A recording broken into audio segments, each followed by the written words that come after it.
ان کا جو دوسرا اعتراض ہے، دنیا میں امن ہی امن تھا، محمد صلی اللہ علیہ وسلم آ کے پوری دنیا کا امن بگاڑے، جہاد کی تعلیم دی ہے، لڑائی لگا دی ہے. تو یہ تو بات کیسی ہے؟ ایک اسکول کے اندر کلاس روم میں پورے بچے 2+2 کوئی 5 لکھ لے رہا، 2+2 کوئی 9 لکھ لے رہا، 2+2 کوئی 13 لکھ لے رہا. کلاس میں ایک بچہ ٹھہر کے بولا نہیں 2+2 صرف 4 ہوتا. تو جب تک 9 13 15 لکھے ٹیچر ابھی پاس کرتے چلے، صحیح ہے صحیح ہے صحیح ہے، سب جنے خوش، ارے میں بھی صحیح تو بھی صحیح، ارے جان دے بھائی اپنے جھگڑے کو اپن اچھا مل کریں گے، 9 بھی صحیح ہے، تو 9 ٹھیک ہے ٹھیک ہے، 13 لکھ لے ٹھیک ہے، نہیں 2+2 4 ہوتا، ارے انہیں اپنے میں لڑائی لگا رہا ہے، اختلاف کر رہا اپنے ساتھ. تم پورے جو دل میں آیا اپنے مذہب کو بنا لیے تھے. اللہ کے نبی صلی اللہ علیہ وسلم کے بولے لا الہ الا اللہ، کوئی معبود نہیں ہے سوائے اللہ کے.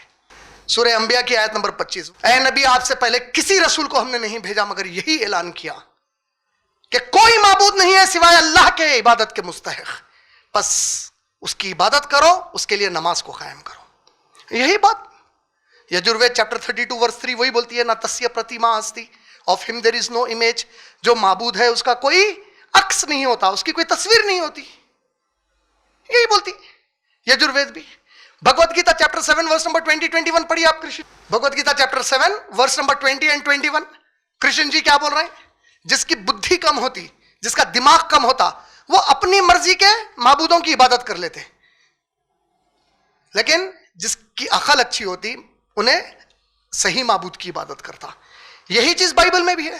آپ جب بائبل پڑھیں گے book of Exodus chapter number 20 verse number 3 to 5، وہ ایک ہی ہے، اس کے سوائے کوئی نہیں ہے. اس کی طرح نہ زمین پہ کسی کا امیج بناؤ، نہ پانی میں بناؤ، نہ ہوا میں بناؤ. اگر تم نے ایسا کیا تو وہ تم سے حسد کرتا ہے، سوائے اس کے کسی اور کو سجدہ مت کرو.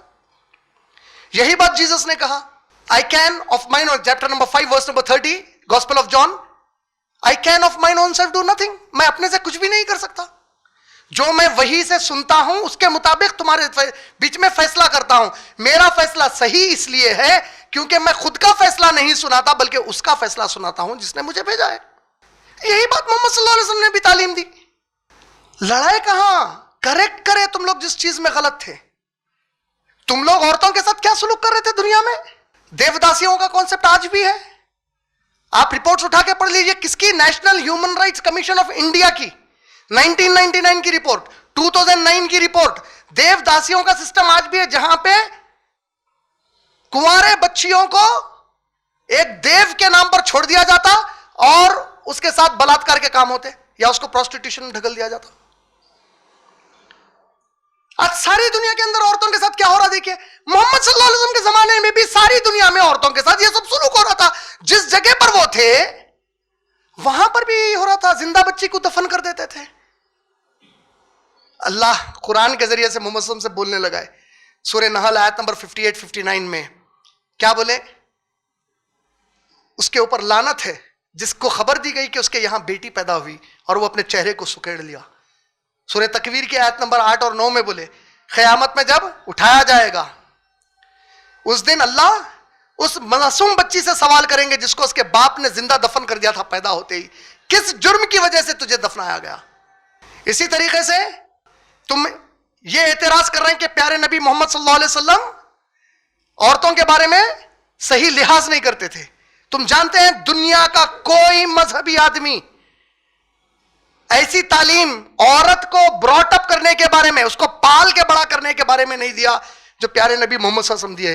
یہ چیلنج لا کر بتاؤ کہیں ہے تو کیا بولے؟ صحیح مسلم حدیث نمبر 6693 6694 6695 جس کے یہاں 2 بیٹیاں پیدا ہوئیں، اس نے اس کی صحیح پرورش کی ان بیٹیوں کی، یہاں تک کہ وہ شادی کی عمر کو پہنچی اور ان کی صحیح جگہ پہ شادی کروا دی. وہ جنت میں میرے ساتھ ایسا ہوگا. کون سا مسلمان باپ ایسا نہیں ہے جو چاہتا کہ محمد صلی اللہ علیہ وسلم کے ساتھ اس طرح رہے جنت میں؟ ہم کو اگر معمولی ایک ہمارا 2 کوڑی کا سیاسی لیڈر دکھ گیا، ہمارے دور کا حاکم دکھ گیا تو اس کے ساتھ بازو ٹھہر کے فوٹو لینے کو فخر محسوس کرتے. یا تو رسول اللہ ہے یہ جو بول رہے میرے ساتھ ایسا رہے گا. کس عمل پہ؟ نماز نہیں، روزہ نہیں، جہاد نہیں، جس نے بیٹیوں کی اچھے سے پرورش کی. سنن النسائی والیوم نمبر 4 حدیث نمبر 3106 تمہاری ماں کے قدموں کے نیچے تمہاری جنت ہے. اللہ اکبر. صحیح بخاری، اے اللہ کے رسول، اللہ اور نبی کے بعد میں سب سے زیادہ محبت کس سے کروں؟